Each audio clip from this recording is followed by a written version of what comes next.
रामरक्षेचा अभ्यास करत आपण पुढे चाललो. रामरक्षेचा अभ्यास करताना आपण बघितलं की श्री हनुमान कीलकम. आजपासून आपण प्रवचन सुरू करताना आजचा जो आपला विषय श्लोक येणार आहे तो कुठला आहे, तर रामरक्षाम पठेत प्राज्ञा पापघ्निम सर्व कामदा. आणि मग इथून सुरू होतं ते रक्षा कवच, शिरो मे राघव हा पातो. ह्या सगळ्या संरक्षणाची किल्ली, ह्याचं सगळं गुह्य, ह्या विश्वाच्या प्रत्येक हालचालीचं रहस्य म्हणजे ही किल्ली म्हणजे हा साक्षात महाप्रभू हनुमंत. आणि आजचा दिवस महत्त्वाचा आहे म्हणजे की आज माघी पौर्णिमा आहे.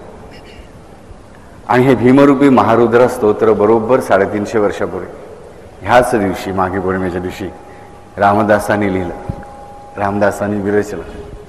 तो आजचा हा दिवस आहे. आणि नेमके आजच आपण रामरक्षाम पठेत प्राज्ञाला सुरुवात करतो.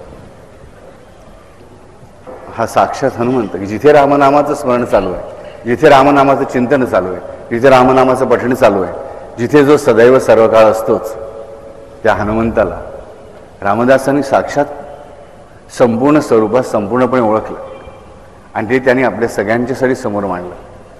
आज त्याच रूपाचं, त्याच गुणांचं आपल्याला अवगाहन करायचं आहे. हरिओम. हरिओम. ध्यात्वा नीलोत्पलश्यामं रामं राजीवलोचनं जानकी लक्ष्मणोपेतं जटा मुकुटमंडितं सासीतूण धनुर्बाणपाणिं नक्तं चरान्तकं स्वलीलया जगत्रातुम आविर्भूतमजं. असं सगळं वर्णन असलेल्या रामाचं ध्यात्वा, रामाचं ध्यान करून रामरक्षाम पठेत प्राज्ञा पापघ्निम सर्व कामदा.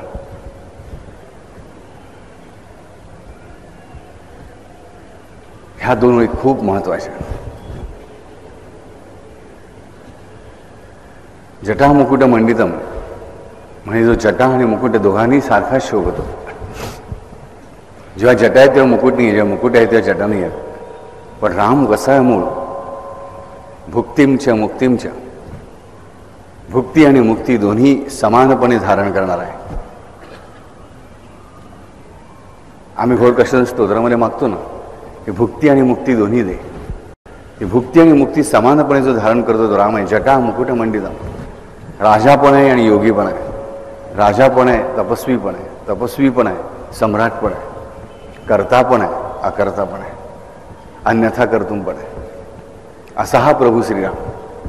आणि अशा रामाचं ध्यान करू ध्यात्वा रामरक्षाम पठेत प्राज्ञा पापघ्निम सर्व कामदा. प्राज्ञा, पठेत प्राज्ञा. हा प्राज्ञ शब्द सगळ्यात महत्वाचा आहे. मनोजवम मारुततुल्य वेगम जितेंद्रियम बुद्धिमताम वरिष्ठम. हनुमंताचं वर्णन कसं केलेलं रामरक्षामध्ये, तर बुद्धिमताम वरिष्ठम. मी ह्या सर्व विश्वामध्ये खरा प्राज्ञ कोण आहे, तर एकच, फक्त तो. आम्हाला रामरक्षा म्हणताना माहीत पाहिजे की आम्हाला प्राज्ञ व्हायचं आहे आणि जो ऑलरेडी प्राज्ञ आहे तो एकच आहे. आणि म्हणजे आम्ही रामरक्षा म्हणतो म्हणजे आम्ही काय करतो, तर त्या हनुमंताच्या पाऊलवाटेवरून त्याच्या मागून पुढे चाललेलो. आणि जी वाट हनुमंताची आहे ती कधीच चुकीची असू शकत नाही, ती कधीच भयकारक असू शकत नाही, ती कधीच पापकारक असू शकत नाही, ती कधीच विनाशकारक असू शकत नाही. आणि म्हणून बुधकोशी ऋषीने सुंदर शब्द वापरला प्राज्ञ हा. आणि तो प्राज्ञ शब्द स्वतः ते पुढे एक्सप्लेन करतात की मनोजवम मारुततुल्य वेगम जितेंद्रियम बुद्धिमताम वरिष्ठम. बुद्धी वापरणारे जे कोणी आहेत, बुद्धिवान जे आहेत, त्यांच्यामध्ये वरिष्ठ, ह्याच्यापेक्षा वरिष्ठ कोणी बुद्धिमान नाही.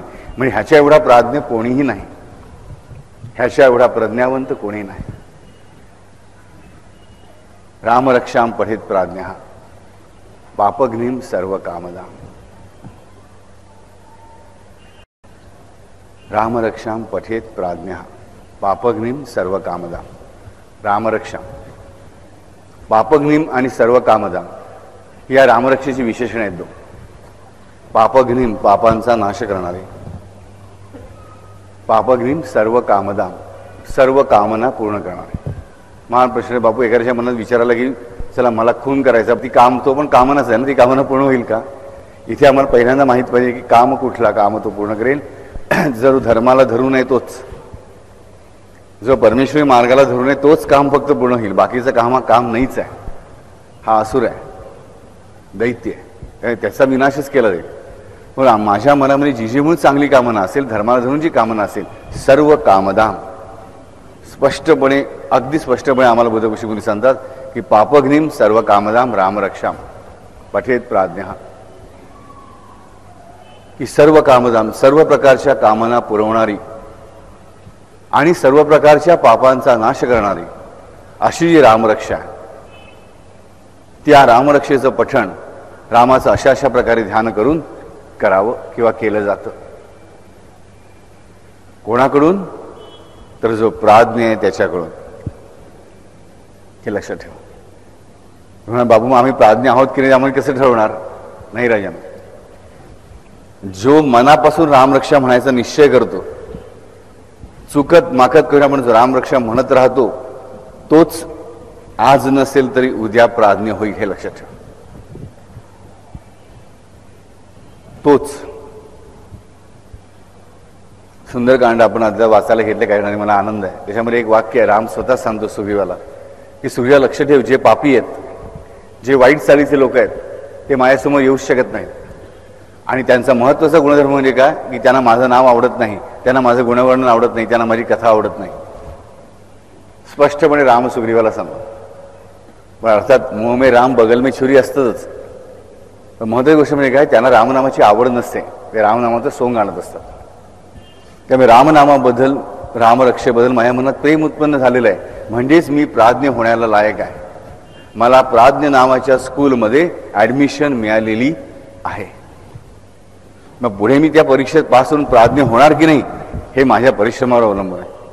मग ज्या अर्थी माझ्या मनामध्ये काम्य कारणासाठी का होईना, माझ्या कुठल्या संकट निवारणासाठी का होईना, कुठल्याही कारणाने का होईना माझ्या मनामध्ये रामरक्षेचं पठण करायची इच्छा उत्पन्न झाली, याचा अर्थ या प्राज्ञ नावाच्या शाळेमध्ये मला हे ॲडमिशन नक्कीच मिळालेली आहे. आणि ह्या शाळेमध्ये कोणी तुमच्याकडून काही फी आकारत नाही, तुम्हाला फक्त या शाळेमध्ये नित्य नेमाने जायचं असतं. साई चरित्रामध्ये हेमाडमध्ये सांगतात, काय गोड ह्या गुरुची शाळा, सुटला जनक जननीचा लळा. ह्याचा अर्थ आई बाबांना हाकलून काढायचं नसतं गुरु मिळाल्यानंतर. पण जेव्हा आम्ही मनापासून सद्गुरु तत्वाला शरण जातो किंवा रामचंद्राला शरण जातो किंवा गणपतीला म्हणा, जे काही तुमचं इष्टदैव त्याला शरण जाता, तेव्हा मला माहीत पाहिजे आम्ही मनुष्य काय नेहमी चूक करतो. तर पहिले सगळे माझी आई, माझे वडील, माझी बायको, माझा नवरा, माझी मुलं आणि मग तो देव, ह्या सगळ्यांच्यासाठी मी देव करतो. आणि परत त्यासाठी आम्ही आमच्या मनाची समजूत काय घालतो, अरे मी घरचा कर्ता पुरुष आहे, मी नाही बघणार तर माझ्या मुलांचं बघणार कोण? बघणार तुम्हीच, हाच प्रश्नच नाही. पण ते बघण्यासाठी ताकद देणारा कोण आहे? तो आहे. मूल तुमची 2 आहेत की 3 आहेत की 4 आहेत, पण तुम्हाला दिली कोणी? दिली त्याने. जर मानवाच्या हातामध्ये असतं फक्त, तर विना अपत्य कोणी राहिलं नसतं, कधीच राहिलं नसतं. एवढंच नाही तर त्या सगळ्या मुलांनी आईबाबांना सांभाळलं असतं. उद्या मुलं 10 असतील पण आईबाबाला विचारत नसतील तर त्या मुलांचा उपयोग काय? हे मला कळलं पाहिजे की मुलं काय, बायको काय, किंवा नवरा काय, जे काय आहे की माझी संपत्ती काय, ही संपत्ती मी कमवतो, मी माझे प्रयत्न करणारच, परिश्रम करणारच, पण तरी देखील मला देणारा तो आहे. ह्याचं भान ज्या क्षणी सुटलं ना, त्या क्षणी आपली अधोगती सुरू होते. लक्षात ठेवा, हीच ती अधोगती, यामध्ये मनुष्य अधिकाधिक खाली खाली खाली खाली डुबत जातो. आणि म्हणतो पहिलं मला माझ्या घराचं बघू दे, मग देवाचं बघू. तिकडे समजायचं की माझ्या पाठचा देवाचा हात चालला बाजूला निघून. तो परमात्मा माझ्या पाठीशी उभा आहे म्हणून घर माझ्या बरोबर आहे. जर तो परमात्मा माझ्या पाठीशी नसेल तर माझे सख्खे सुद्धा माझे वैरी होतील. जर तो राम माझ्या बरोबर असेल, गेल्यास आपण बघितलं सुंदरकांडाचं उदाहरण, हृदय राखी कौशलपुर राजा, हृदयामध्ये रामाचं ध्यान केलं की काय होतं, रिपू करही मिताई, की शत्रू सुद्धा मित्र होतो. गरल म्हणजे विषाचं अमृत होतो. पण तो जर राम माझ्या हृदयात नसेल, राम माझ्या पाठीशी नसेल, तर मित्र सुद्धा शत्रू होतात, संपत्ती निघून जाते. पायी बिनू पायी, मिळाली काय नाही मिळाली काय अशा परिस्थिती होत जाते.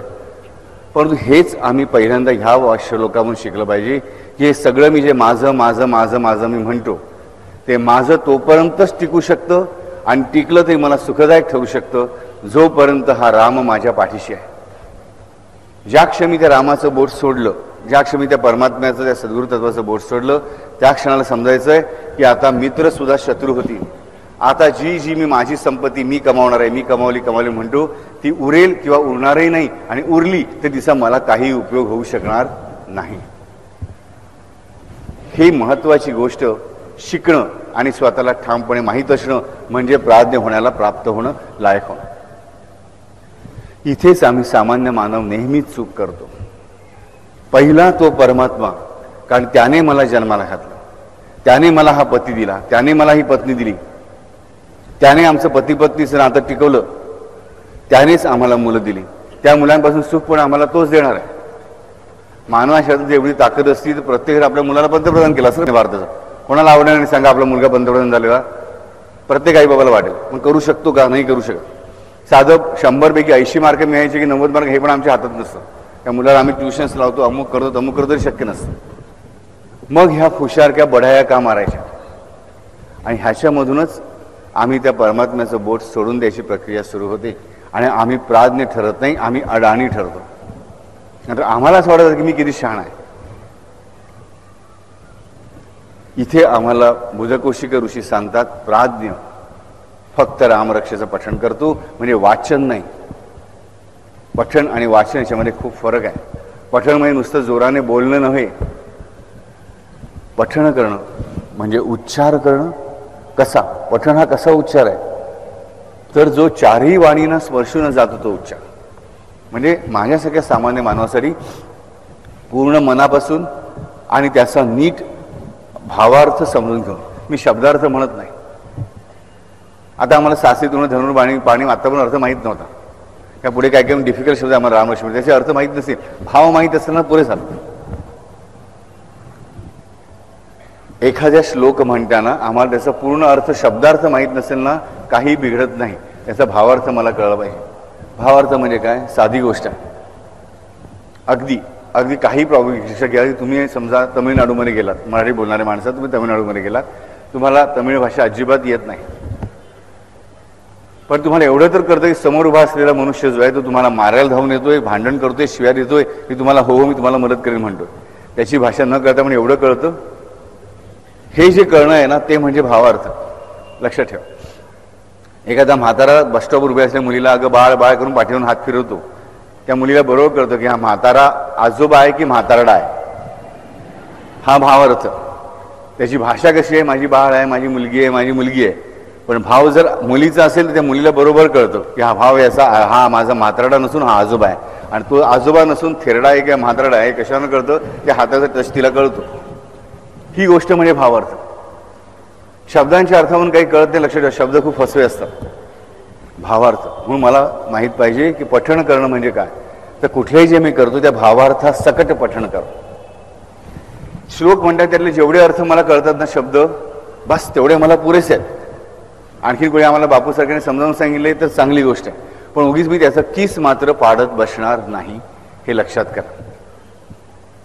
मी बऱ्याच लोक बघतो पोस्टमॉर्टम करत राहतात. अक्षरशः कुठलाही ग्रंथ घेण्याच्यावर एवढी चर्चा चरविचरण होत राहतं, त्यामुळे त्याचा मूळ अर्थच निपटून जातो. मला सांगा, साधी गोष्ट आहे. विचार करा, तुम्ही तुमच्या घरी गेलात किंवा कोणाच्या तरी घरी गेलात किंवा हॉटेलमध्ये गेलात आणि तुम्ही सांगितलं की बाबा अमुक अमुक ऑर्डर दे हॉटेलमध्ये, किंवा आईला सांगितलं घरी मुलाला की मला भात आणि भाजी दे, जेवायला वाढ. पतीने पत्नीला सांगितलं किंवा त्या बाईने आपल्या आईला किंवा कोण असेल कुक त्याला सांगितलं. तुम्हाला प्रचंड भूक लागली, तुम्ही घरी जाऊन बसलात, तुमच्या समोर ताट आणून वाढलं गेलं, तुम्हाला पाट मांडला गेला, बसला. हल्ली आम्ही पाट पाणी घेतच नाही, सगळे टेबलावर किंवा वाढेल तसे बसतो. पण ठीक आहे, पाटावर तुम्हाला बसवलं, समोर ताट ठेवलं, बाजूला मस्तपैकी सुंदर रांगोळ्या काढायला सुरुवात केली. रांगोळ्या काढतायत, उदबत्त्या लावतायत, धूप दाखवतायत. अर्धा तास गेला. त्यानंतर मग तो जी स्वयंपाक करणारी आई आहे म्हणा, पत्नी आहे म्हणा, कोण आहे ती येऊन बसली समोर किंवा आचार्य येऊन बसला, म्हणाला की आता मी तुमच्यासाठी जिलेब्या केल्या आहेत, मस्त वरण भात केला आहे, किंवा फिश करी केली आहे किंवा चिकन केलं आहे किंवा मटण केलं आहे किंवा आणखीन काय केलं आहे, हे सगळं मी तुम्हाला जेवायला वाढणार आहे. पण त्याच्या आधी मी तुम्हाला रेसिपी समजावून सांगते की मी कसं कसं केलं. आणि 1.5 तास ती बया म्हणायला पाहिजे, बाई म्हणून चालणार नाही, ती बया तुम्हाला रेसिपी समजावून सांगते. मी असं घेतलं, मग पाट्यावरती मी हे असं टाकलं, मग मी असं 1दा 2दा 3दा 4दा 5दा 6दा असं 108 वेळा वाटलं. विचार करा तुम्ही शेवटी काय कराल, तो थाळा घेऊन तिच्या डोक्यात मार. बरोबर. महत्वाचं काय, भाई मला भूक लागली, भुकेने प्राण चाललाय, थोडं मीठ कमी असेल हरकत नाही, मी घालून घेईन, पण तू मला जेवायला वाढ. साधी गोष्ट आहे ना. मग हे जे आम्ही ग्रंथ काही वाचतो त्याचा भावार्थ समजून घ्यायचा प्रयत्न करा, कथा समजून घ्यायचा प्रयत्न करा जर मला समजत असेल तर. नाहीतर भावार्थ सकट फक्त तो म्हणायला सुरुवात करा. असेल ते पानात वाढ, ही जी माझी परिस्थिती ना, भूक लागलेली असते बघा प्रचंड, आणि त्यासमोर माझ्यासमोर रांगोळ्या काढतायत की उदबत्त्या लावतायत की चांदीचं ताट ठेवतात की सोन्याचं ताट ठेवताय, अरे वर्तमानपत्रावर वाढ, हातावर वाढ, पण जेवायला दे. ही परिस्थिती माझी अध्यात्माबाबत व्हायला हवी, परमेश्वराच्या नामस्मरणाबद्दल व्हायला.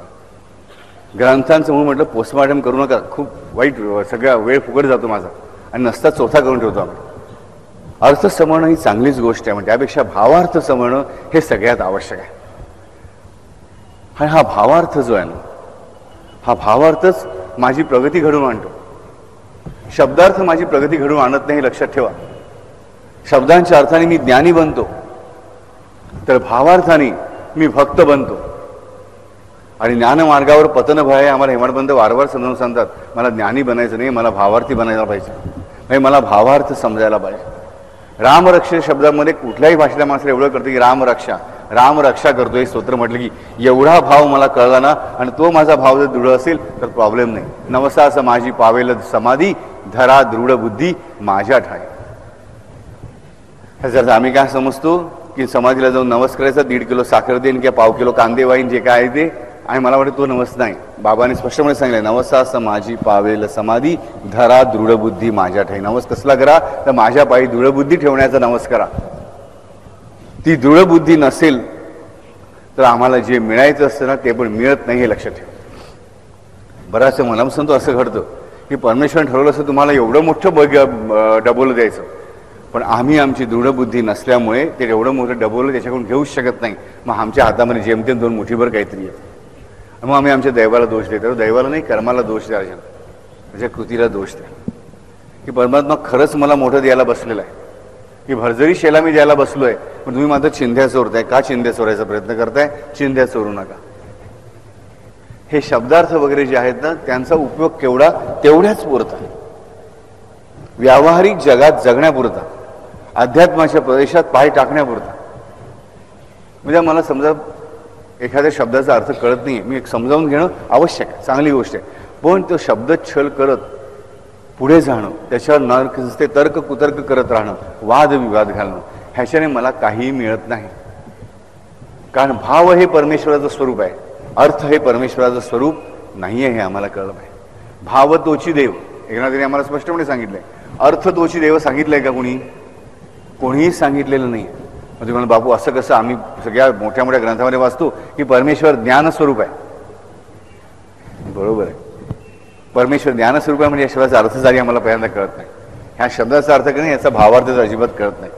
परमेश्वर ज्ञान स्वरूप आहे म्हणजे त्याला प्रत्येक क्षणाला प्रत्येक गोष्टीचं ज्ञान असतंच, म्हणून तो ज्ञान स्वरूप आहे. तो ज्ञान स्वरूप म्हणून त्याला ज्ञानमार्गाने मिळू शकत नाही. अजूनपर्यंत एकही असा जीव झालेला नाही की ज्याने ज्ञानमार्गाने त्या भगवंताला हासल करून घेतलाय, प्राप्त करून घेतलाय. एकही जीव नाही. जो कोणी ज्ञानमार्गाने प्रवास करत गेला तो सुद्धा शेवटी ज्ञानाच्या एका टोकाला पोचल्यानंतर भक्ती मार्गावर वळला नाही. एक तर पतनभय आहे किंवा मोक्ष आहे. मोक्ष असल्यामुळे उरतच काही नाही हो. मोक्ष एकदा प्राप्त झाला की उरलं काय?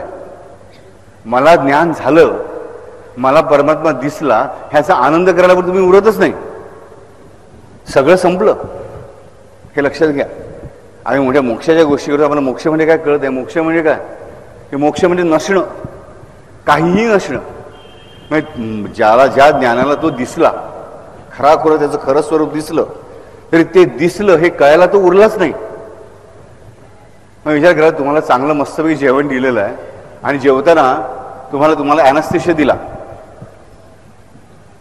तुम्हाला कळेल का काय जेवताय ते? एक तर जेवता येणारच नाही. मग काय करायला लागेल? नाकातून नळी घालावी लागेल. नाका नळीतून तुम्हाला जेवण जर घातलं, समजा पातळ करून काही रगडा करून, त्यासाठी तुम्हाला ती चव कळेल का? नाही. किंवा उद्या समजा तुम्हाला कोणी सांगितलं की चविष्ट पदार्थ आहे, म्हणून चविष्ट पदार्थ मी तुझ्या तोंडाने खायचं नाही, तर नाकातून नळी घालून नळीतून आम्ही सगळं आत घालत जाऊ. तुला आवडतं ते रस म्हण, आमरस म्हण, दूध म्हण, श्रीखंड म्हण, काहीतरी करून आम्ही देऊ. तुम्हाला त्याच्यापासून काय प्राप्त झालं? काही नाही. हे मला कळलं. मोक्ष म्हणजे काय? काहीही नसणं म्हणजे मोक्ष. म्हणजे काही नसणं म्हणजे तो भगवंत आहे कसा हे दिसताच तुम्ही नाहीच झालेले आहात सगळे, संपूर्णपणे. नुसता देह नाही झाला, सगळंच नाही झालं, अस्तित्वच नष्ट झालं. मग आनंद कुठला? आनंद नाहीच. आनंद विरहित स्थिती म्हणजे मोक्ष. आम्हाला कळलं पाहिजे. म्हणून सगळे संत मोक्ष नको, मुक्तीच्या मागे लागा. सायुज्य मुक्ती, सामिप्य मुक्ती, सालोक्य मुक्ती, ह्या मुक्तींच्या मागे लागा. आणि म्हणून परमेश्वर ज्ञानस्वरूप आहे मान्य, पण ज्ञानस्वरूप म्हणजे याचा अर्थ काय? तो ज्ञानाचा सागर आहेच. परंतु तो ज्ञानस्वरूप आहे म्हणजे काय? की तो स्वतःच ज्ञान आहे, तो स्वतःच ज्ञाताही आहे आणि ज्ञेयही आहे.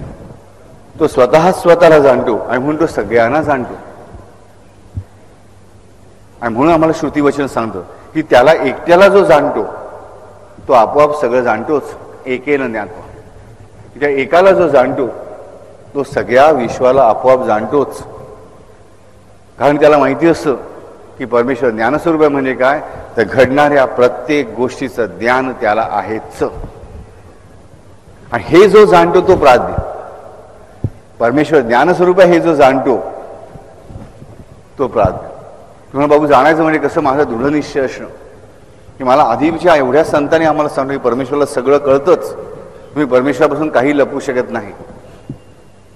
हे जो जाणतो ना तो प्राज्ञ आहे, लक्षात ठेवा. आणि हे जो जाणत नाही तो अज्ञ आहे. आम्ही अज्ञ म्हणून रावणाच्या मार्गावरती जायचो, की प्राज्ञ म्हणून या हनुमंताच्या मार्गावरून जायचं निश्चय आमचा आहे. असा हा प्राज्ञ.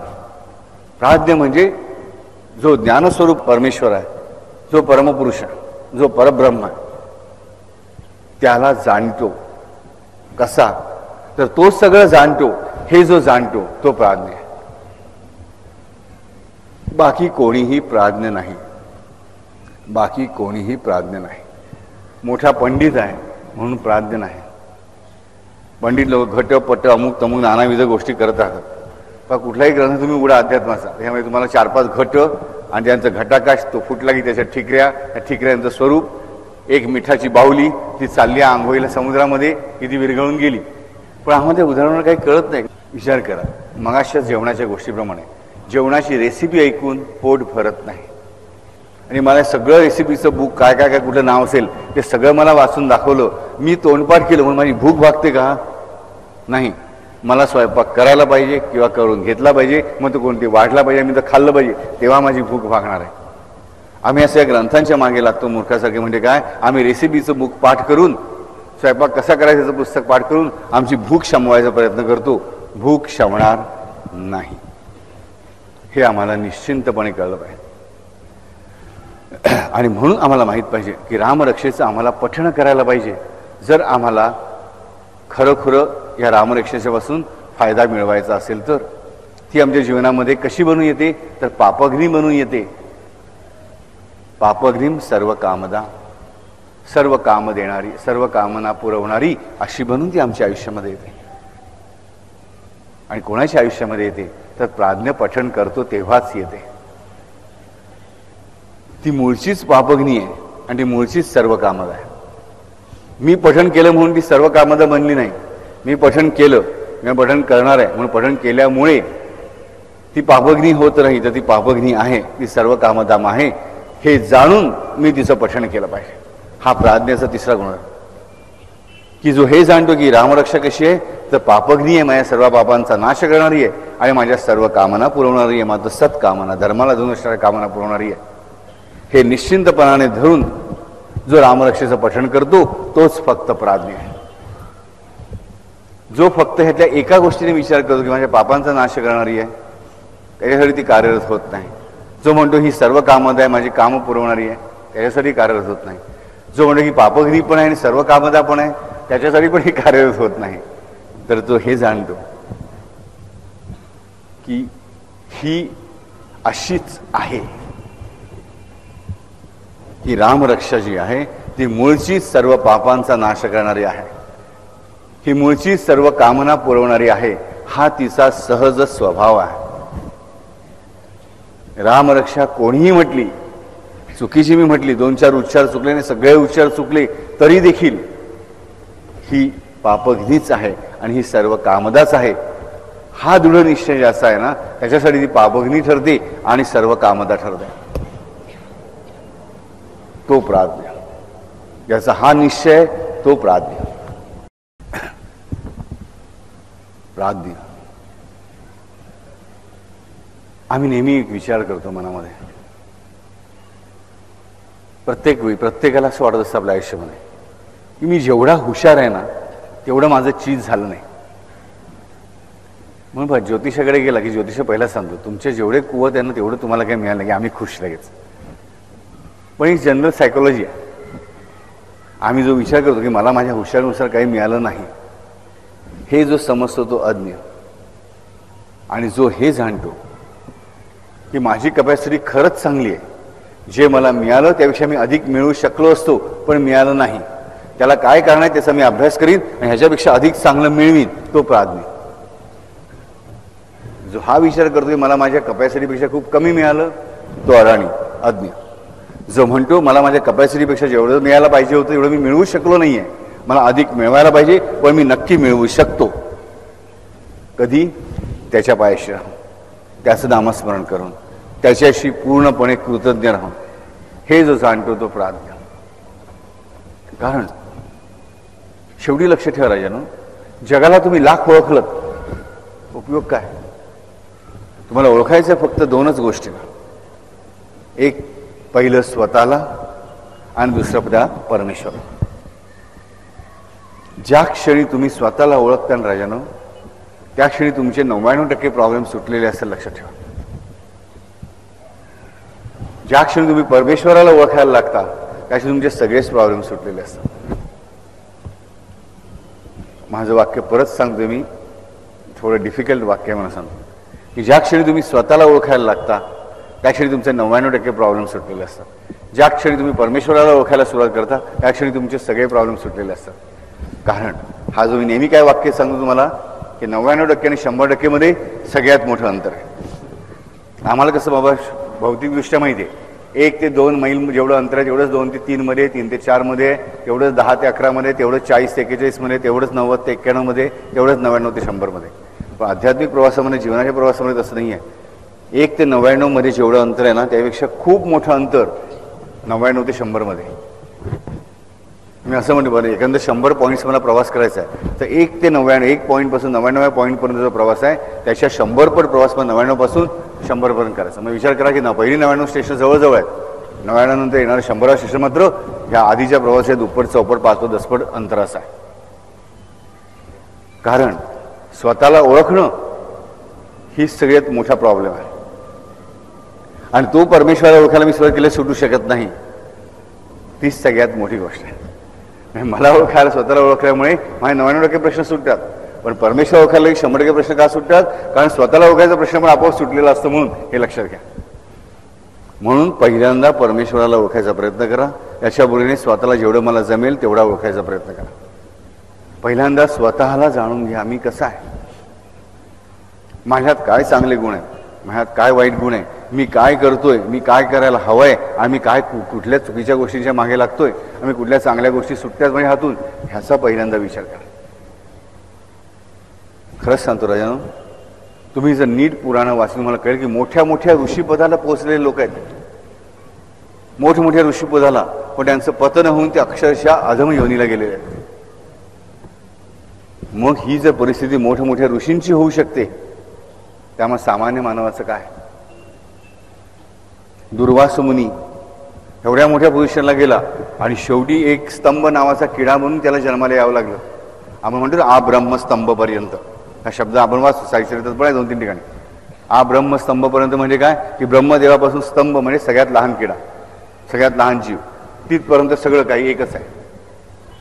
त्याच्या दुर्वास मुनीला त्याने केलेल्या चुकीच्या गोष्टीमुळे शेवटी स्तंभ नावाच्या किड्यापर्यंत जन्म घ्यावा लागला. अंबरीशा कारणे गर्भवास सोशिष, भगवंताने गर्भवास स्वीकारला अंबरीशासाठी त्या दुर्वास मुनीच्या त्रामुळे. म्हणजे दुर्वासाला मात्र किती करावं लागले, या परमात्म्याला 9 जन्म घ्यावे लागले. तर दुर्वासाला किती, स्तंभापासून पुढे म्हणजे 84 लक्ष योनी परत. हा विचार करा, 84 लक्ष योनी परत किड्यापर्यंतचा प्रवास त्याला परत करा. हे मोठे मोठे ऋषी, विश्वामित्र मेनकेच्या मागे लागला आणि एका क्षणामध्ये पतन झालं की ज्याने गायत्रीचा उच्चार पहिल्यांदा जगाला दिला त्या ऋषीचं सुद्धा पतन होऊ शकतं, हे लक्षात ठेवा राजानं. कोणीही अपवाद नाही. कोणालाही वाटलं की मी खूप मोठा झालो, नाही राजानं. जोपर्यंत पूर्णपणे अहंकाराचा नाश होत नाही, वसिष्ठांचा तो झालेला आहे बघा. त्यानंतर वसिष्ठ जे आहे विश्वामित्राचं पतन बघतात तेव्हा विशिष्टांचं मन कळवून उठतं की एवढा मोठा गायत्री मंत्र जगाला देणारा हा ऋषी, पण याचं पतन झालं पूर्णपणे. मेनकेच्या मागे पण हा लागला.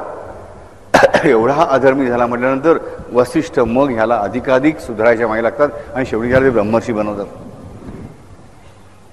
हे आम्हाला कळलं पाहिजे की एवढ्या मोठ्या पोझिशनला गेलेला मनुष्य पण चुकीच्या गोष्टी केल्याने कसा एका क्षणामध्ये संपूर्ण अधोगतीला जाऊन पोचतो. दुर्वास मुनी स्तंभ नावाचा किडा म्हणजे सगळ्यात जीव जो लहान जीव आहे तो लहान जीव बनतो. तर विश्वामित्र कुठल्या योनीला जाऊन पोचला. मेनकेमुळे सगळ्या तपश्चर्या त्याची भंग पावली. सगळी तपश्चर्या गेली अधर्म केल्यामुळे. पूर्णपणे विश्वामित्राला परत पहिल्यापासून सगळी साधना सुरू करावी लागली. विचार करा. मग आम्हा सामान्य मानवांचं काय राजा. विश्वामित्राकडे तरी देखील थोडासा तरी पुण्याचा साठा उरला होता आणि वसिष्ठांचं अकारण कारुण्य, त्यामुळे त्या श्रेष्ठ पदाला पोहोचलेल्या सर्व दृष्टीने सायुज्य मुक्ती पावलेल्या वसिष्ठाने, की जो रामाचा सद्गुरू आहे, त्या वसिष्ठाने त्या विश्वामित्राचा परत उद्धार केला. आम्हाला ऐकून कळलं पाहिजे राजाने नीटपणे, ही जर त्या दुर्वासाची कथा, ही त्या विश्वामित्राची कथा, तर आम्हाला किती प्रत्येक पाऊल जपून टाकायला पाहिजे. ही गोष्ट कधी विसरू नका. या पुराणातल्या कथा आम्ही ऐकतो आणि पुराणात वांगी म्हणून सोडून देतो. तसं होणार नाही. ह्या गोष्टी म्हणून पुढच्याच ठेस मागचा शहाणा, ह्याप्रमाणे आम्ही शहाणं व्हायला पाहिजे की विश्वामित्र, दुर्वास ह्यांच्या गोष्टीवरून आम्हाला कळलं पाहिजे. शतानिक म्हणून 3रा मुनी आहे. हा मुनी 10,000 वर्ष तपश्चर्या करतो. त्याच्यामुळे त्याला साक्षात गायत्री माता दर्शन देते. हा चढून बसतो आणि मग ह्याला हा मागतो काय, तर माते, गायत्री म्हणते माग जे काय पाहिजे ते. हा म्हणतो माते, मला ह्या विश्वामध्ये तुझी जी सगळीच्या सगळी ऐश्वर्य आहे ती मला हवीत, 16 ऐश्वर्य. तर माता म्हणते की 16 ऐश्वर्य जेव्हा मी निर्माण केले तेव्हाच पण केलेलं आहे की 16 ऐश्वर्य हे पहिलं ऐश्वर एक प्राप्त करून मग त्याच्या सहाय्याने दुसरं मिळवायचं असतं, दुसऱ्याच्या सहाय्याने तिसरं मिळवायचं असतं. त्यामुळे तुला फक्त एकच ऐश्वर्य देऊ शकते, मी तुला 16 ऐश्वर्य देऊ शकणार नाही. त्या क्षणी हा विचार करतो त्याला 16मध्ये एकच देऊ शकणार आहे, पण प्रत्येक ऐश्वर्य मिळवायला तुम्हाला कष्ट करायला लागतात. विना कष्ट एक तरी मिळत आहे, तर कुठलं मागूया. तर हा विचार करतो की नुसतं धन मिळालं म्हणून काही फायदा नाही, नुसती बुद्धी मिळालं काही नाही, त्यापेक्षा कीर्ती मिळू दे. तुझ्याकडे कीर्ती मागतो. कीर्ती नावाचं ऐश्वर्य मिळालं की मला आपोआप सगळं येत असतं त्याच्यामध्ये, असं त्याला वाटतं. कसं आम्ही ते म्हाताऱ्याची गोष्ट ऐकतो की म्हाताऱ्याला देव प्रसन्न होतो. तो म्हातारा आंधळा असतो. आम्हाला काय केलं असं, बाबा देवाला डोळे दे म्हणून सांग. म्हातारा शहाणा असतो. म्हातारा काय म्हणतो देवाला, देवा मी माझ्या पंतवाचं लग्न बघीन असा आशीर्वाद दे. पंतवाचं लग्न बघीन म्हणजे डोळे पण यायला पाहिजेत, म्हातारा लग्न पण व्हायला पाहिजे, त्याला मुलगा, मग नातू, मग पंतू आणि पंतवाचं लग्न बघेन. ही गोष्ट फसवी आहे, लक्षात ठेवा. देव असा फसत नाही. रावण नाही फसू शकला त्याला. रावणाने जेव्हा वर मागितलं तसं बरोबर त्याने जो वर द्यायचा तोच दिला. तशा शतानिक जेव्हा वर मागतो तर काय ते बरोबर करते. एकच वर माग, एकच ऐश्वर्य देऊ शकेन, कीर्ती. आणि त्या कीर्तीमुळे चढून जाऊन मग हा जे जे उन्माद मांडतो त्याच्यामुळे अधिकाधिक सगळी ऐश्वर्य गोळा करण्याच्या मागे लागतो. आणि शेवटी परिस्थिती अशी होते की त्याच्यामुळे त्याच्या पापाचा साठा एवढा होतो की त्याच्यामुळे त्याला हे कीर्ती नावाचं ऐश्वर्य त्याला शाप ठरतं. कारण कीर्ती म्हणजे सत्कीर्ती पण आणि अपकीर्ती पण हे कळलं पाहिजे. देवीने नुसतं म्हटलं नाही सत्कीर्ती होईल, त्याने काय मागितलं, कीर्ती नावाचं ऐश्वर्य. म्हणजे प्रचंड मोठ्या लोकांना माहिती आहे तुझ्याबद्दल, पण काय चांगलं की वाईट हे देवी चूप होती. हे तुला तुझ्या कर्माने मिळवायचं. विचार करा, तुम्ही फक्त गल्लीत तुम्हाला ओळखलं जात आहे, 10 माणसं तुम्हाला ओळखतात आणि तुमच्या अजून काही चूक घडली तर 10 माणसंच तुम्हाला ओळखतील. तुम्ही ते घर सोडून मुंबईत दुसरीकडे राहायला गेलं तुम्हाला कोण काय ओळखणार नाही. पण जर तुम्हाला 10 लाख माणसं ओळखतायत तर मुंबईमधली, जर मुंबईत कुठेही गेला तर तुम्ही काही पापकर्म केलं असेल तर जो तो बोडा करा, हाच बरं का, हाच बरं का, हाच बरं का. कीर्ती, हे कीर्ती जेवढी चांगली बाजू आहे तेवढीच वाईट बाजू पण मला कळलं पाहिजे. आणि शतानिकाचं नेमकं तेच घडतं. कीर्ती त्याला देवी देतेली चांगलीच कीर्ती देते, पण त्या चांगल्या कीर्तीमुळे त्याचा मान सन्मानचं लोकांमध्ये वाढतो, दबदबा वाढतो. त्याचा उपयोग करून तो करतो काय, तर तो बाकीची सगळी ऐश्वर्य खेचून ओरबाडून घ्यायला बघतो. आणि मग त्यामुळे त्याची सत्कीर्ती न होता त्याची अपकीर्ती व्हायला सुरुवात होते. म्हणजे बाकीचे ऐश्वर्य मिळवणं लांबच राहिलं, हाती आलेलं ऐश्वर्य पण कसं घालून टाकलं बघा. आणि त्या अपकीर्तीच्या बरोबर मग ह्या बाकीच्या पापांच्या समुच्चयामध्ये ह्या शतानिकाच्या सगळ्या तपश्चर्येचं पुण्य व्यर्थ जातं. आणि मग त्यामुळे हा संतापतो, हा चिडतो. कोणावर, तर गायत्री मातेवर. तू मला असा कसा वर दिलास, तू मला का नाही जागं केलंस. तरी तिने स्पष्ट सांगितलं की प्रत्येक ऐश्वर्य तुला कष्टाने मिळवायला पाहिजे, परमेश्वराच्या चरणाशी नत राहून करायला पाहिजे, नंतर मस्तक होऊन करायला पाहिजे, मिळवायला पाहिजे. तुझ्याशी उन्मत्त झालास, सांग ज्या क्षणी तुला ही कीर्ती मिळायला सुरुवात झाली त्या क्षणापासून तू एकदा तरी माझं मनापासून स्मरण केलंस का, नाही केलंस. तेव्हा शतानकाची बुद्धी ठिकाणावर येते की खरंच ज्या क्षणाला माझ्यापासून मला ह्या कीर्तीचा हा वर नाही मी शाप मागून घेतला, त्या क्षणापासून मी त्या भगवतीचं एकदाही स्मरण केलेलं नाही. त्या क्षणाला बघा किती गायत्री माता किती कनवाळू आहे.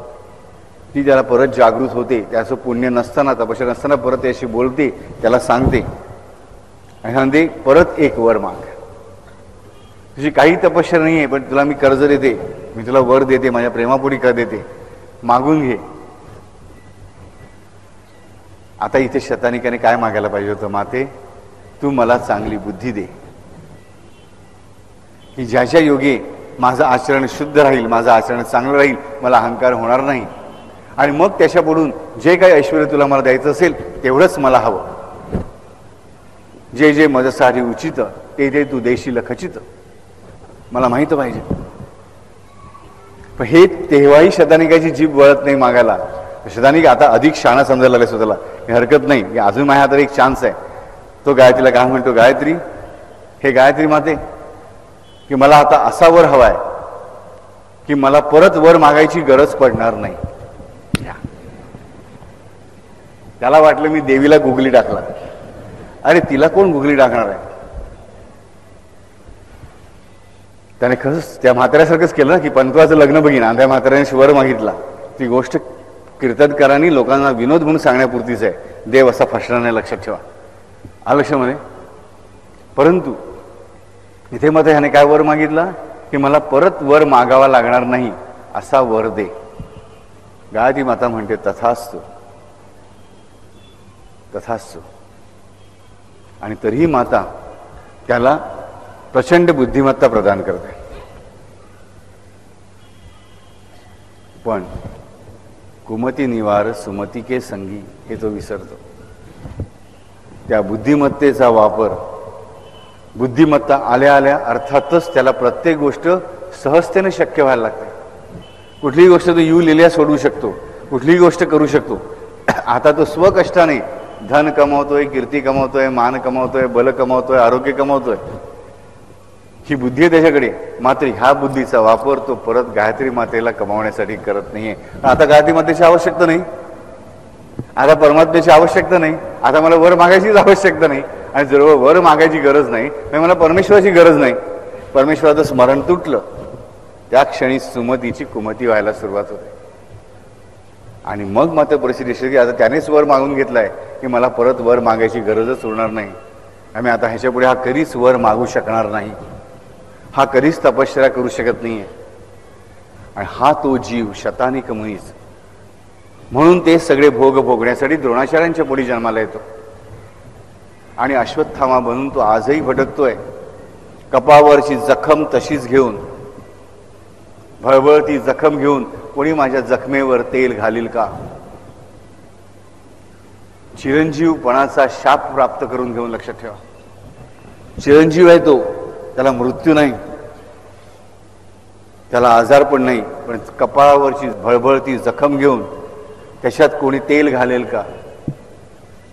द्रौपदी एवढ्याच पतिव्रता स्त्रीने जर त्याच्यामध्ये तेल घातलं तरच एक दिवसापुरती ती जखम शांत होते, नाही तर नाही. तो अश्वत्थामा म्हणजे या शतानिक मुनीचा जन्म, तो शतानिक होऊन हा शाप भोगतोय, लक्षात ठेवा. काय मिळवलं त्याने मला सांगा. ह्या गोष्टीवर आम्हाला, अश्वत्थामाची गोष्ट आम्हाला प्रत्येकाला माहिती असते, त्याच्या पुनर्जन्माची गोष्ट पण आम्हाला माहिती आहे. आम्हाला कळलं पाहिजे राजानो, परमात्म्याकडून असा वर मागितला की मला परत वर मागावा लागणार नाही, तरी देखील जर त्याला विसरलात तर अश्वत्थामा व्हायची वेळ येते. भळभळती जखम कपाळावर घेऊन त्याचा तो मणी काढून घेतलेला आहे द्रौपदीने, बरोबर, आणि जखम, तो मणी त्याच्या अंगाचा अविभाज्य घटक आहे आणि तो काढता क्षणीच त्याला असह्य वेदना आहेत आणि त्यामुळे रक्त आणि पू भळभळत वाहत असतो. आणि अशा परिस्थितीत तो तेल मागत फिरत राहतो. 2500 पेक्षा जास्त वर्ष होऊन गेली ह्या घटनेला, तरी शतानिक भळभळतोच आहे. अजून दुर्वास प्राणी योनीतून पुढे पुढे चाललाच आहे, सगळे भोगभोगीत. आम्हाला ह्या गोष्टी नीट कळल्या पाहिजे. विश्वामित्रासारखा की ज्याने गायत्रीचा उच्चार करून जगाला दिला, तो सुद्धा ज्या क्षणी चुकीच्या मोहांच्या मागे लागला त्या क्षणी त्याचं अधपतन झालं. परंतु तरी देखील त्याने केलेली तपश्चर्या आणि त्याने केलेलं पाप ह्याच्यामध्ये बॅलन्स होता. विश्वामित्र वसिष्ठाला शत्रू मानत होता, वसिष्ठाने विश्वामित्राला कधी शत्रू मानलं नाही, त्याने विश्वामित्राचा उद्धारच केला. हे खरं सद्गुरु तत्व, लक्षात ठेवा. मग आम्हाला कळलं पाहिजे राजानो, आमच्यासारख्या सामान्य माणसाला काय करायला पाहिजे. आम्हाला मोठ्या मोठ्या पंडित घटपटादी ज्ञान ब्रह्म माया वगैरे नाही कळलं ना, काही बिघडत नाही. एवढं कळलं पाहिजे की एवढे मोठ्या मोठ्या पदाला पोहोचले ऋषीमुनी सुद्धा एका क्षणामध्ये मातीच्या ढिगाऱ्यासारखे कोसळतात. मग आम्ही सामान्य माणसाचं काय? आम्हाला या रामरक्षेचं पठण करायलाच हवं, आम्हाला रामनामाचं पठण करायलाच हवं. नसत्या फुशारक्या मारून चालणार नाही राजा. हे मी केलं, हे मी केलं म्हटलं तर राजानो, ही जबाबदारी संपूर्णपणे तुमच्या डोक्यावर येते, लक्षात ठेवा. संपूर्णपणे संकटाच्या क्षणी ज्या क्षणाचं जसं परमेश्वराचं नाव पटकन येतं ना, तसंच आनंदाच्या क्षणी पण पहिल्यांदा त्याचंच नाव यायला हवं. आणि जेव्हा आनंद पण नाही आहे आणि दुःख पण नाही आहे त्यावेळेस पण त्याचंच नाव कधून मधून तरी नीट आठवायला हवं, कृतज्ञता बुद्धीने. मी केलं म्हणून हे मिळवलं, मी हे करणारे मिळवणार आहे, त्याचा काय संबंध, ही वृत्ती कधी अंगामध्ये बांधू नका. ऋषींचं सुद्धा त्याने भलं झालं नाही तर आम्हा सामान्य माणसाचं काय भलं होणार ह्याचा विचार करा. त्यांच्याकडे 10,000 आणि 40,000 वर्षांच्या तपश्चर्या होत्या, त्यांना 84 लक्ष म्हणून परत प्रवास करावा लागतोय. शतानिकासारखा ऋषी ज्याला अश्वत्थामाचा जन्म घेऊन ती झळबळ जखम घेऊन पूर्ण कलियुगभर संचार करावा लागतो, विचार करा. मग आम्हा सामान्य मानवाची काय गोष्ट असेल. कधी ह्या गोष्टींच्या मागे राजांना लागू नका. ह्या गोष्टी मी तुम्हाला भीती घालण्यासाठी नाही सांगत आहे बाळांनो, लक्षात ठेवा. ह्या तुम्हाला एवढ्याचसाठी सांगतोय की कधीही परमात्म्याला विसरू नका. मी काहीही करत असेल तरी प्रत्येक गोष्ट तो जाणतोच हे तुम्ही जाणा आणि म्हणून त्याचं स्मरण सतत करत राहा. सतत ह्याचा 24 तास करण्याची काही आवश्यकता नाही. आम्ही सामान्य माणसं आहोत, आम्ही संसारी माणसं आहोत. आम्ही आमच्या मुलासाठी करूच. आई म्हणे मीच माझ्या मुलाला जेवण करून वाढणार आहे, बाप म्हणेल मीच माझ्या मुलासाठी पैसे कमावून त्याला शाळेची फी देणार आहे. मात्र ही ताकद देणारा मला तो आहे, मी स्वतः हे करू शकत नाही, हे मला नीटपणे कळलं पाहिजे. जर मानवजीव एवढा स्वतंत्र असता, साई चैतन्यामध्ये आम्हाला स्थिती सांगितली स्पष्टपणे, जर मानव स्वतंत्र असता आणि स्वतः करता असता तर त्याने कधी दुःख मिळवलं असतं का मला सांगा. दुःख आमच्या वाट्याला कधी येऊ शकलं नसतं. मी स्वतः करताय, माझी सुखच निवडेल, मी दुःख कधी निवडणारच नाही. मी अशी रचना करीन की दुःख माझ्या वाट्याला येऊच शकत नाही, पण दुःख आमच्या मागे आमच्या पाठीमागून धावत येतात. आम्ही नको म्हणत असू तरी येतात. याचा अर्थच काय की मी स्ववश नाही आहे. आणि मग मला माहीत पाहिजे की हे सगळं कोणाच्या हातात आहे, त्याच्या हातामध्ये आहे. पण मी करतो मी करतो मी करतोय हा अहंकार ज्याच्याकडे नाही तोच प्राज्ञ. लक्षात ठेवा. मी त्या दिवशी एडीएम मध्ये पण सांगितलं की माझी आवडत्या ओवी आहेत. त्यामध्ये एक ओवी म्हणजे कुठली, कर्म फक्त मी करणार, कर्म फक्त मी करणार, समर्थ हरिगुरु फल देणार. कर्म फक्त मी करणार, समर्थ हरिगुरु फल देणार. ऐसा जयांचा दृढ निर्धार, ऐसा जयांचा दृढ निर्धार. बेडा पार दयांचा, बेडा पार दयांचा. दुसऱ्या कोणाचा बेडा पार होत नाही लक्षात नाही ठेवा. तो फक्त हे मनापासून मनामध्ये ठेवतो की कर्म फक्त मी करणार, समर्थ हरिगुरु फल देणार. जो म्हणतो की मी हे फळ मिळवणार. तुम्ही उद्या लाख म्हणाल की मी 1 कोटी रुपये कमवीन, मी 10 कोटी कमवीन आणि माझ्या मुलांना कोट्याधीश करीन. त्याची जर इच्छा नसेल ना तर 1 पैसाही मिळवता येणार नाही. लक्षात ठेवा. आणि त्याची इच्छा असेल तर 1 कोटी काय, तुम्ही 1 कोटी म्हणाल तर 100 कोटी तुमच्या मुलांसाठी उभे ठेवा. प्रयत्न तुम्हालाच करायचे. पण मला मात्र माझ्या मनापासून याची खात्री पाहिजे. तुम्हाला लाख वाटली की मला माझ्या मुलाला डॉक्टर करायचा, पण मी नाही करणार आहे. मी त्यासाठी कर्म करणार आहे. त्याचं फल मात्र तोच देणार आहे. हे मला माहित नाही. हे जो जाणतो ना तो प्राज्ञ. मग बघा बऱ्याच डॉक्टरांच्या प्रिस्क्रिप्शन पेपर पण लिहिलेलं असतं आय ट्रीट ही क्युअर्स. आणि खरा डॉक्टरने मला माहिती मनापासून सांगतो तुम्हाला हे माझ्या वडिलांचं तत्वज्ञान होतं. माझे वडील खूप जे परळमध्ये लोक इथे बसायचे त्यांना माहिती आहे. ह्या वडिलांनी 49 वर्ष प्रॅक्टिस केली परळगावामध्ये. अत्यंत खूप प्रेम होतं त्या लोकांचं त्यांच्यावरती. मुलं झाली की लोक त्यांच्या पायावर घालायचे. ह्यांचं तत्वज्ञान नेहमी हेच आहे. कसं ते जास्त असे आस्तिक वगैरे काही नव्हते. मनापासून मध्ये सांगायचे की औषध मी देतो, पण औषधाचा गुण मात्र कोण देतो, तो देतो. I treat he cures. म्हणून माझ्या बाबांच्या हाताला खरंच मनापासून हातगुण होता. मी तुम्हाला गोष्ट सांगतो. एक दिवस मी त्यांच्या दवाखान्यात चाललो होतो. मोठा गोंगाट मला ऐकवायला. बघतो एका माणसाला माझे वडील हाताला धरून खेचर आणतात दवाखान्यातून बाहेर. विचार करा डॉक्टरच्या दवाखान्यातला प्रसंग. हाताला धरून खेचर आणतात आणि वरती 2-4 फटके मारतात. आणि त्याच्याबरोबर त्याची आई, मी त्या माणसाला ओळखायचं, समोरच राहायचं पुढे.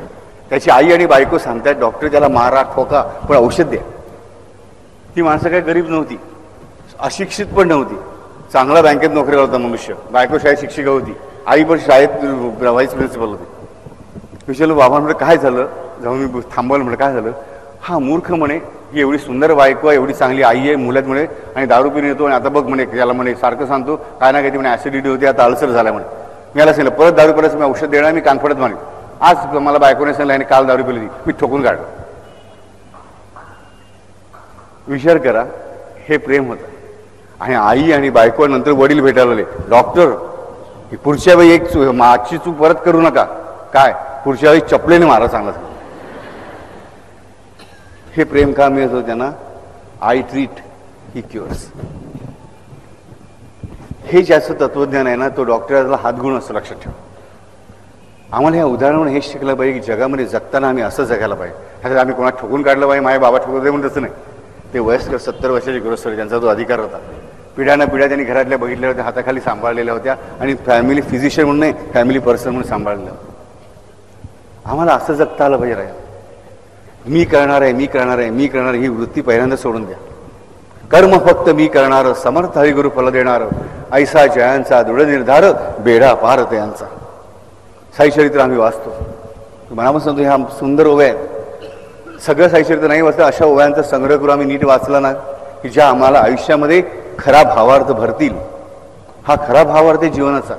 जीवन मी कसं जगावं ह्याचं एका ओवीमध्ये केलेलं अत्यंत सुंदर मार्गदर्शन आहे. अत्यंत सुंदर मार्गदर्शन आहे की कर्म फक्त मी करणार, कर्म फक्त मी करणार, समर्थ हरिगुरु फल देणार. गुरु नाही म्हटले, हरिगुरु तो परमेश्वर, तो आदिगुरु सद्गुरु दत्तात्रेय म्हणजे तो हरिगुरु. समर्थ हरिगुरु फल देणार. ऐसा जयाचा दृढ निर्धार, बेडा पार तयांचा. बाकी कोणाचा बेडा पार होते म्हणजे ते बुडतात भवसागरामध्ये.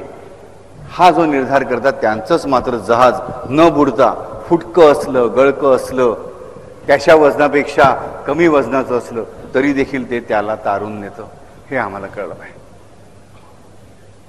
हे जो जाणतो तो प्राज्ञ, कारण हे जो जाणतो ना तोच रामरक्षेचं पठण करतो, म्हणून त्याच्याच पापांचा नाश होतो आणि त्याच्याच सगळ्या चांगल्या कामना पुरवल्या जातात. म्हणजेच काय, तो सुखी होतो. आणि मग रामरक्षेचं कवच सुरू होतं. इथे रामरक्षेचं कवच जो साक्षात हनुमंत, शिरो मे राघवहा पाहतो.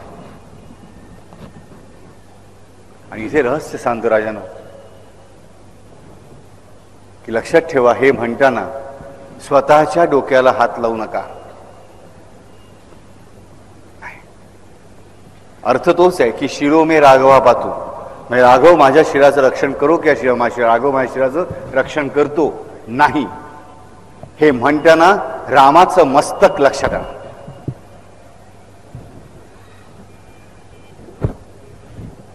हृदयम जामदग्निजित म्हणताना रामाच्या मूर्तीमधलं रामाचं हृदय लक्षात घ्या. पादो विभीषण हा पातू म्हणताना रामाचे पाय लक्षात ठेवा. जो स्वतःच्या शरीरावर बघून म्हणेल ना की शिरो मे राघव हा पातू, पादो विभीषण श्रीदहा, समजायचं त्याला फक्त 0.00000000000000001% मिळालं. जो रामाच्या मूर्तीबद्दल म्हणतो की शिरो मे राघव हा पातू, पादो विभीषण श्रीदहा, आणि समजा त्याला किती मिळालं? अनंत अनंत अनंत अनंत अनंत, न संपणार. देणं एक माझ्या सरकारचे. साईनाथाने स्पष्टपणे सांगितलं, देणं कोणाचं? तर देणं एक माझ्या सरकारचे. साईबाबांचं सरकार, साईबाबा ज्याला गुरु मानत होते, साईबाबा ज्याला परब्रह्म मानत होते, तो दत्तगुरु, त्याचंच फक्त देणं आहे, लक्षात ठेवा. बाकी कोणाचं? बाकीच्यांचं दिलेलं पटकन संपून जातं. म्हणून रामरक्षा म्हणते ना, माझी अपेक्षा काय आहे? म्हणून बापू आम्हाला आमचं स्वतःचं संरक्षण करायचं आहे. अरे स्वतःचं संरक्षण तुम्ही कोण करणार? तो राम करणार. मग मनात तुम्ही इच्छा ठेवा की माझ्या मनातल्या रामाचं रक्षण होऊ दे, आणि माझ्या मनातल्या रामाचं रक्षण झालं की माझं रक्षण झालंच. आणि म्हणून फोटोतल्या रामाच्या मूर्तीकडे बघून म्हणा, शिरो मे राघव हा पाहतो. त्या क्षणी काय होईल? मे, ते जे शिर आहे ना ते त्या फोटोत नाही होणार, ते तुमच्या अंतर्गत रामाचं झालेलं असेल, म्हणजे तो राम तुमच्या आत उतरलेला असेल. हे रहस्य लक्षात घ्या. अरे मागायचंच परमात्म्याकडे तर शतानिकासारखं कशाला मागता?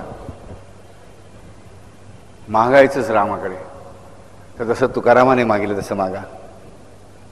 की बस तुका म्हणे गर्भवासी सुखे घालावे आम्हासे. काही नको देवा, तू आम्हाला सोडलंस तरी चालेल, पण मी तुला सोडणार नाही, हे मागा.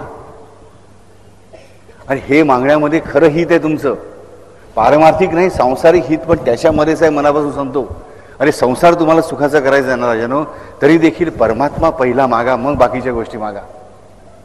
कधी आधी बाकीच्या गोष्टी मागू नका, आणि त्या अशाश्वत आहेत, त्या क्षणभंगूर राहतात, येतात आणि परत जाणार. देणे एक माझ्या सरकारच आहे. ते जे देऊ सरते न सरते कल्पांती, की जेव्हा ते माझं सरकार जो आहे तो दत्तगुरु तो जेव्हा द्यायला लागतो ना, तेव्हा ते कधी सरत नाही, संपत नाही. पण आधी त्या परमात्म्याला मागा, त्या परमेश्वराला मागा, त्या सद्गुरूला मागा. आम्ही सामान्य माणसं आहोत, आम्ही आमच्या मुलाच्या नोकरीसाठी प्रार्थना करूच, कराच. आम्ही मुलाच्या शिक्षणासाठी प्रार्थना करू, कराच. पण त्याच्या आधी परमात्म्याला मागा. कारण ही माझी बायको, नवरा, आई, वडील, मुलं सगळी कोणामुळे आहेत? त्याच्यामुळे आहेत, हे लक्षात ठेवा. तो माझ्या पाठीशी नसेल तर ह्यातलं कोणीही माझ्या उपयोगी पडत नाही. आणि शेवटी या जगातून जाताना राजानो कोणीही तुमच्याबरोबर येत नाही, लक्षात ठेवा. कोणीही येत नाही, कोणीही नाही. नातेवाईक सुद्धा, अगदी पत्नी असो की पुत्र असो की बाप असो की बहीण असो की भगिनी असो, चितेपर्यंतच. अगदी स्त्रिया सहगमन करीत त्यांचे सुद्धा आत्महत्यात एकरूप होऊन वर जात नव्हते, लक्षात ठेवा. कोणीही येत नाही. अखेर तर सांगाती फक्त तो एकच आहे. आणि जन्माच्या आधी कोण होतं? आईच्या पोटात आलात त्याच्या अगोदर कुठे होतात? तेव्हा कोण होतं? ही आई होती, हा बाप होता, ही बायको, मुलं होती कोणी तुमच्याबरोबर? कोण होता? तोच होता. जन्माच्या आधी पण तोच होता, फक्त मृत्यूनंतर पण तोच असणार आहे, हे जो जाणतो. आणि म्हणून हेच ठरतो की ह्या जन्मामध्ये सुद्धा मला माझी आई, बाप, बायको, मुलं सगळे आहेत, त्यांच्याशी मी प्रेमानेच वागणार आहे, त्यांची सगळी काळजी घेणार आहे. पण ते फक्त ह्या जन्मापुरतेच आहेत. अनंत जन्मांचा जो माझा सांगाती आहे तो पहिला, तो माझा पहिला आणि मग सगळे, हा ज्याचा दृढ निर्धार राजा तो प्राज्ञ आहे. तोच फक्त एकमेव प्राज्ञ, बाकी कोणी नाही. आम्ही सामान्य माणसं असू पण आम्ही अज्ञ नाही आहोत. आम्ही नक्कीच अडाणी नाही आहोत, पण आम्ही हे समजावून घ्यायचा नक्की प्रयत्न करतो आणि करणार आहोत. हरी.